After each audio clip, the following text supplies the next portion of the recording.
All right, so as you can see, we got this character up, right? We got Sheeva for Skeever, right? Skeever for Sheezies, right? You don't want to play this character. Please don't. But if you're gonna, then, you know, this is kind of how you do it. All right, so why would you pick this character? For stomp memes. That's it. You like memes? You want to stomp? You want to stomp people to make memes? Then pick this character. What is her archetype? She's a grappler, but she's a weird one, right? Like, literally, this character is this. At the end of the day, if you're doing anything and it's not from over here, then over here, you're just looking to do this. That's her whole game. And this is a grab. It's a full screen. It's a full screen tracking invincible grab. Okay, what does that mean? It can hit anywhere on full screen. If you move, it will track you. It is invincible because once she jumps, you cannot hit her until she lands, in which case she will land on you in a way that you cannot block. So, like, her whole kit is built around, like, can I get this move out? And then once I get it out, what am I going to do from there? She has other tools, but pretty much her archetype is I want to grab you, but I'm going to do it while I'm over here and you're over there. So let's go over her build. The build we have right now has dragon stance. Okay, this move is not as good as it was, but it's got a lot of utility. I'm not going to go into all the applications of this thing, but for the most part, you have the ability to kind of like throw projectiles, and you can just amplify and then do the stomp, and that works, right? So you do back forward one, and then you have like different fireballs you can do. But if you do back forward one and like amplify down, she does that. Amplify up, she throws that. If you just do a regular amplify, she does that. If you hold down and then do the regular fireballs, she throws them at the ground. There's a lot of setups she used to be able to do in pressure, but pretty much you can, like, almost every character can jab her out of that shit. So when she cancels into dragon stance, like, most characters just push a button and interrupt her. But from full screen, if she gets the stance out, she has a lot of options to get you scared and blocking, and then once you start blocking, that's when the stomp comes out. And she can also cancel it, too. I think it's up, up, yeah. So up, up, right? You can do that kind of shit. And then go in and grab. That sort of thing. Next special move we have, and there's a lot of special moves with Dragon Stance, but they're all basically the same thing. You're just aiming the different things. We have Death March, right? Death March is kind of a stance, right? She starts running, and it's awesome. If she runs all the way, right? So it's back forward 3. If you hold the button, she just keeps running, right? If you let go, she does that. If you let go and hold down, she stomps your head with overhead, right? Right? Bam. So you can do stuff like that sort of thing, right? And then she also has one that she can launch, right? You can do that. That sort of thing. You can just not fuck it up. Anyways, that would be the combo that you use. And then the other move we have is Queen's Punishment. This one is a low grab, right? Just does that. She slams you. If you amplify it, she does extra hits. Right? And now, if they move, they get a dot, right? It's a bleed dot. So every time they move, if they jump, if they walk, if they do anything, the dot starts ticking. So that's how a lot of times you'll get beat by Sheeva and you'll be on like chip health and you're like, how did I die? And it's because the dot ticked. And that dot will kill you if you move. So like there comes a certain point where if she gets you at chip range and then hits you with that dot, like it's basically over. There are some gimmicks. Like I said, she's got the overhead. She's got the launcher off of it. You can also cancel it by hitting back. So you can do gimmicks like that. That sort of thing. Oh wait, that's talking about the run. Sorry, the run has that. Anyways, the gimmicks off of this is that you've got overheads, right? You've got all these overheads and you can mix that in, right? That's an overhead. Which one is it? Yeah, that one. Hold on. What was the other overhead? She had a couple of overheads, right? That one's the main one. I think it's this one. Overhead. What is it? Back 1, 2, 2. Anyways, she's got overheads. Mix them in there. It makes her even more brain dead, right? Let's go into her important strings, because I don't want to waste time with this. Those of you that are watching this are bad people. You are awful people. Her important strings, 1, 2. All right, now if you look at the command list, she's got 1, 2, 1. Right, 1, 2. It's just a decent jab string, and it starts some of her, you know, shenanigans. You can do 1, 2, 1 for an easy like jab punish. There is, I believe, a flawless block gap there, so it's not entirely safe. The last hit, as far as frame data goes, -6, but it's not entirely safe. Next important string is going to be the back 1 string. This is like her, like, for real most important string. This is like, it's a 12 frame mid and it's an advancing mid. So this is like one of her best things. You dial in back 1, 2, 2, right? And then you can do back 1, 2, 2, 1, right? Now back 1, 2, 2, 1 is -2. I believe there's a flawless block gap on that as well. Actually, let me test that before I say anything, because I think that one is also a flawless block, right? Alright. Yeah, flawless blockable, and 1, 2, 1. Yeah, so be careful with those. But back 1, 2, 2. The reason why that's good is it's one of your best hit confirms. Let me get rid of this, okay? Oh, I didn't get rid of it. Okay, back 1, 2, 2 is one of your better hit confirms, right? You can do back 1, 2, 2. It's a dial in, so you can't just hit back 1, 2. You don't get anything. Back 1, 2, 2, and then you can cancel on the third hit. You have a 3-hit hit confirm, so it's probably her best hit confirm, right? You can do it off of jump ins. Well, she has shitty jump ins, right? Damn it! Fucking shit. Either way, like I said, back 1, 2, 2. All right. Now, next most important move, forward 4.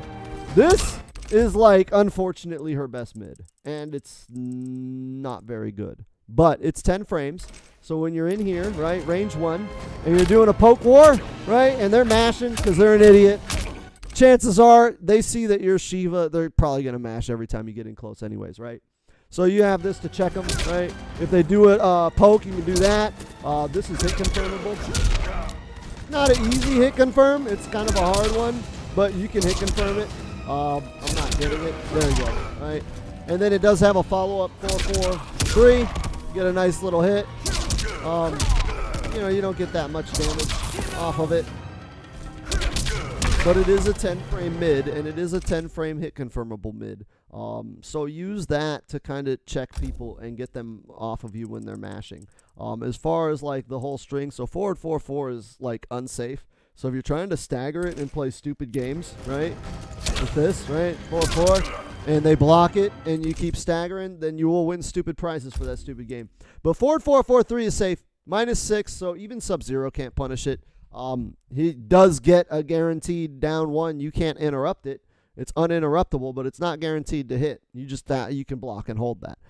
Next one is going to be back 3, right? This shit, it's an overhead, right? Like, that's it. That's all you need to know. It's an overhead. All right, 19 frames, kind of slow on startup, but +9 on, or -9 on hit. Oh, hold on. I was looking at the wrong fucking thing. Here it is. If they did a low or a ducking attack, like when they're mashing, right, especially at this range when they're going to be looking for like down 4s, they do a down 4 and you can catch them, right? Or you can do it as a shimmy, down 1, back up, and then catch that. So, right, you do a down 1, they're going to down 1 in return, you backdash and you hit back 3, and then you get the crushing blow. As far as frame data, it is really slow, but it is an overhead. 24 frames, everybody says it's reactable, but how many times have you got hit with this shit online, right? So just hit this, do it. It's quasi-safe. If they mash, then it'll get interrupted, so just backdash enough to where it won't get mashed on. All right, next most important string is the one we already covered, which is forward 3, right? Boom. Forward 3, 19 frame startup, -9. If you space it right, it's not punishable, but it is a launch. So it's a quasi-safe launch. You can do this, right? That sort of thing. Oh, hold on. That sort of shit, right? Back forward 4, yeah. So like simple combos after that thing. Look, send him off. So forward 3 in the neutral, right? So as you're playing your footsies, and you're just kind of like playing here, you know, poke, backing up. Okay, fuck you. Right? That's how you want to use forward 3. All right? Next important string is going to be the one that all of you love. Is 2-1. 2-1, 2-2 is a follow-up, so let's look. All right, we got 2-1, 2-1, 2-2.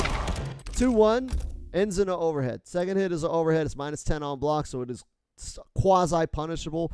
10 frames I consider on the edge of punishment, right? You can punish it with a jab for full combo, but depending on the spacing, how likely, like how often do you do that? Don't, just be careful on spacing this. The last hit, if you do 1-2-2, right? That's safe, but you don't get a special move. Generally speaking, people do 1-2 into a special move. And as you can see, overhead into a low, so you can do that.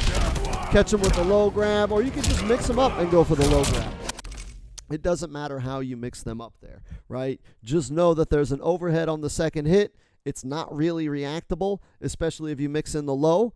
So you just alternate those. You're unsafe either way, right? I mean, the low is -21. So if you're going to go for this dumb shit, you're unsafe no matter what. Just keep that in mind. If you're going to unga bunga, live and die by the bunga. All right? Next most important string is going to be back 2. All right? This is a couple of mids, mid into an overhead, right? So you can do this shit. You can do back 2 into low, or you can do back 2, let it rock, and then go into the low. Right? What is it? Back 2. What's the string? Back 2, 1-1. That sort of thing. Hold on. So you see how that works? Amplify, and now we've got the dot.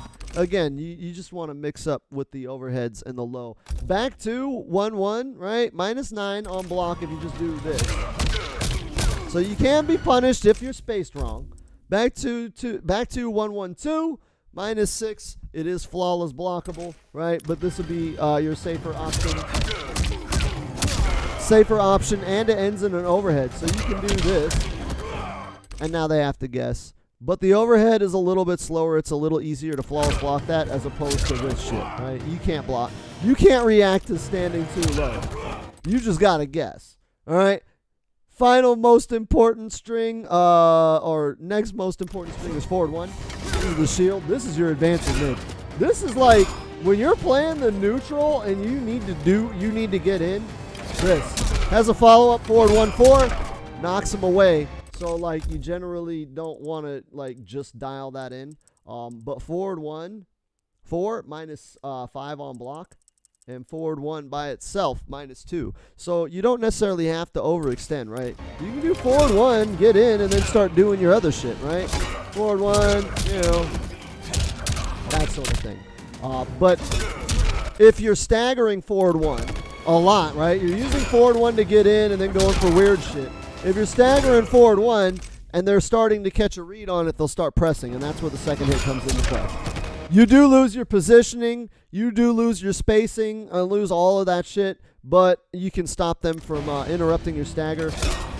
And if you're kind of feeling froggy, you could do some shit like that. Some stupid shit like that, right? And then the last important move is her sweep. Her sweep is like Baraka's and like Shao Kahn's. It's like a happy medium from there.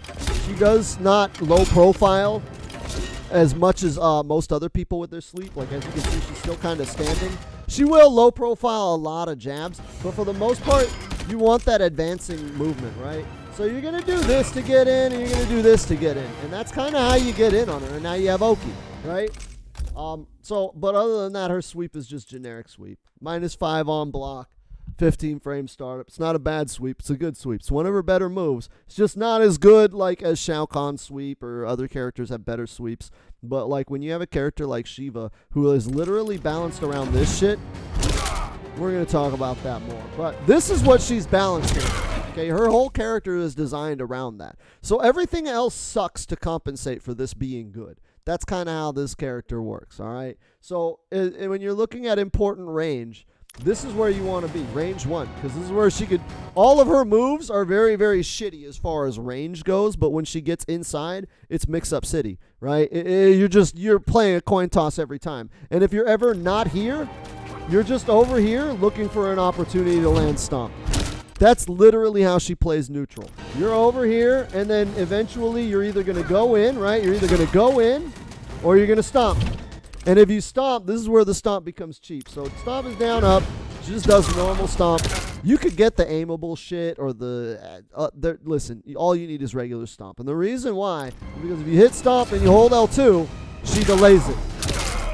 She does not actually start tracking until the screen shifts, right? So when she teleports and I hold the delay, you see how the screen shifts? That's when the attack is coming out, and it's already too late. It tracks. Once the screen shifts, it's going to track to where you're at. That's what makes the delay rough, right? Because if you look at the stomp, okay, this move starts up 66 frames. It's active in 5, right? But the thing is, if you delay it 1 frame, now the startup is 67. You delay it another frame, the startup is 68. If you look at the frame data, this is why people are bitching about this one. So let's turn on my frame data. Let's hold this. Hold on, I'm going to get rid of my head so you can actually see what I'm talking about, right? So there's the frame data, right? If I do it, bam, 66 frames on startup. If I delay it, 96 frames on startup. So for every delay, there is 1 frame on the startup of that move, meaning from 96 to 66, there are 30 different timings of the stomp I can do, right? So that means that there's actually 30 different kinds of stomp. I can delay it 1 frame, I can delay it 10 frames. It's a different move because it's a different timing every time. And because she tracks when the screen shifts, you don't really need to aim it. You just delay it, and then when they stop moving, you let it rock. The screen shifts, and then she lands on you. That's why people are complaining about this character and why people hate this character. But that's pretty much Sheeva in a nutshell. If you're just learning her, let me get my head back up, right? If you're just learning her, you're an awful person. You're just terrible. If you're not learning her, but you want to know how to fight her, good luck. Maybe I'll make another video on that. But this is kind of how you play Sheeva. You shouldn't play Sheeva. But you're here watching a guide on how to play Sheeva. That makes you an awful, awful person. You're just bad people, and no one likes you. Away with you now.